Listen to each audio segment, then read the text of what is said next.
Manoloana izay listra navoaka ny CES izay moa nahitana ny filatsako fidinin'ny filohan'ny fahifanavy ny tetezamita Andry Nirina Rajoelina dia manana ny ambarany ny Ankola Firavalmanana izay nilaza fa tokony hanana fanazavana mitombina ny fitsarana manokana misana ny fifidianana izay efa namoaka ny listra voalohany misy ny anaran'ireo kandida miisa 720.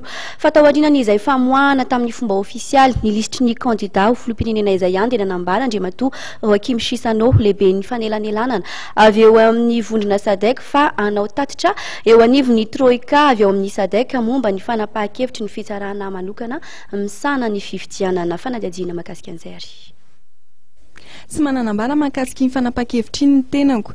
Iny zany ny listra navoaka ny fitsarana manokana misana ny fifidianana hoy Andriamatoa Joachim Chissano lehibe ny fanelanelanana ny krizy malagasy eo anivon'ny vondrona SADC raha nanontaniana mahakasika ny listra ofisialy navoaka amin'ny tsara eo anivon'ny fitsarana manokana misana ny fifidianana. Je n'ai pas de réaction, c'est la liste qui la Cour électorale spéciale a sorti. Pour le moment, je n'ai pas de réaction. Tout simplement, je vais rapporter ça à la SADC et puis on verra quelle sera la réaction. Pour le moment, je n'ai pas de jugement à faire sur l'affaire parce que j'ai vu personne encore ici. Je vais commencer mes entretiens maintenant. Mahakasika kosa ny fitoniana izay hoentin'izany fanapahan-kevitra izany dia nanamafy ny filoha Mozambikanina teo aloha fa tsy afaka amin'ny tsara izy manoloana ny toetra rà. Notsindriny kosa fa hanao tatra eo anivon'ny vondrona SADC ny tenany.